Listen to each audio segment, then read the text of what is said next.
Tudo quadrilheiro, ladrão e ordinários. Esse é o governo do Lula. Mas não tenho aqui como não falar para rebater algumas falas direcionadas ao governo do presidente Lula. Aliás, falas que não têm nexo com a realidade. Criticar o cenário econômico brasileiro hoje do que a gente tinha 4 anos atrás é falta de dados eficazes, é falta de conhecimento aos números reais. Falar que o Brasil hoje está pior do que 4 anos atrás é mentir, é faltar com a verdade. Falar que o Brasil hoje tem problemas com emprego é mentira. Falar que o Brasil não teve a fome diminuída nesses últimos 4 anos também é mentira. O Brasil deixou o mapa da fome. O Brasil alcançou seu maior patamar de IDH da sua história, Índice de Desenvolvimento Humano, reconhecido pela ONU. As pessoas têm o poder de compra aumentado, com vários pontos que surgiram depois de decisão política. Quando você tem a retomada do salário mínimo crescendo acima da inflação, quando você tem o imposto de renda isentado para as pessoas que ganham até R$5.000, quando você cria um programa chamado Descomplica e depois replica ele com o nome de Descomplica 2.0 e faz as pessoas terem as dívidas diminuídas, você aumentou o poder de compra. Por isso que a economia brasileira, nesse último trimestre, foi o 2º maior crescimento do mundo. Mas aqueles que negaram a ciência, aqueles que jogaram contra a vida na Covid, não reconhecem a ciência nem a exata, que é a matemática. Não conheceram as ciências humanas que cuidam da saúde pública, não esperasse que acreditassem na lógica. Hoje, só restou uma coisa para eles, na política: torcer contra o Brasil.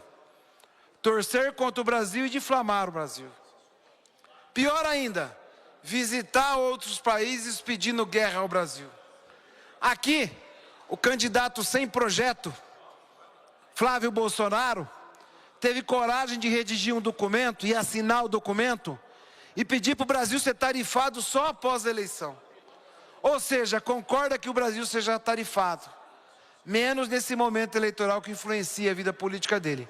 Mas depois, independente do resultado que der, tarife o Brasil. Se ele, mas o povo brasileiro não vai deixar, tivesse na presidência da República ano que vem, além de tarifar o Brasil, ele pedia para aumentar o valor da tarifa.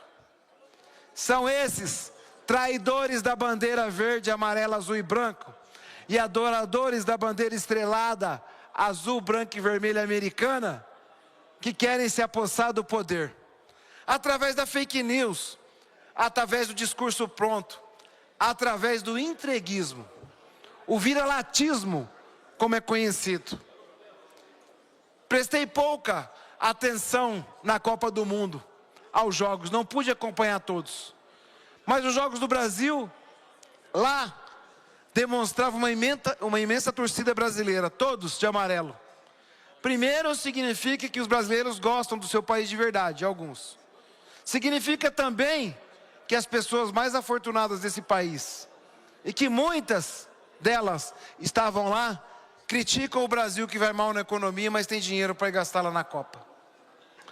São contradições que só são explicadas por aqueles que não têm a lógica da economia, a lógica da vida e a própria lógica de quanto a política influencia na sua vida. Aqui, o Brasil que não deu certo, a cada pesquisa que sai, ele é desaprovado cada vez mais. Cai na pesquisa e agora o negócio está tão ruim que eles brigam entre eles. Uma hora é a Michele que ataca o Flávio que ataca a Michele, e assim vai. E esse desencontro, na verdade, é só o reflexo do que a gente falava, que não havia uma proposta, um projeto de Brasil. A única bandeira deles, eleitoral, Nós somos contra o PT e o Lula é um ladrão. A única coisa que eles sabem falar aqui dentro é só isso. Tiveram 4 anos da presidência do país e o país só regrediu. Não tem um tema nacional que saibam falar. Não tem uma discussão que saibam fazer. Não tem uma política pública que deu certo no governo passado para falar dela hoje. Então a gente lamenta muito a falta de qualidade de debate do lado de lá. Lamentamos também a falta de honestidade intelectual do lado de lá. Lamentamos ainda mais o uso de verborragia, palavreado de baixo calão, agressão que eles usam para querer introduzir o ódio na discussão política brasileira. Infelizmente, ainda tem mais 80 e poucos dias para ouvir tanta asneira, engoli-las e depois jogar fora. E essas pessoas, sem projeto político, ficam arrotando fake news todo santo dia. Inclusive querendo inverter a realidade social para uma realidade virtual. Mas o povo não é bobo. Tanto que o líder maior deles é o único presidente a não se reeleger na história desse país. Enquanto o líder do lado de cá é o presidente que mais se reelegeu e vai se reeleger nessa eleição no primeiro turno. Depois de um discurso marcado por acusações e críticas duras ao governo Lula, coube ao deputado do PT apresentar um contraponto, defendendo sua visão sobre os indicadores econômicos, as políticas públicas e a atuação do governo. Além disso, trouxe para o centro do debate a discussão sobre a postura de Flávio Bolsonaro em relação às tarifas, um tema que tem provocado forte repercussão política. E você, concorda com a resposta apresentada pelo deputado do PT? Deixe a sua opinião nos comentários. Se gostou deste vídeo, inscreva-se no canal e ative o sininho para não perder os próximos debates e análises da política brasileira.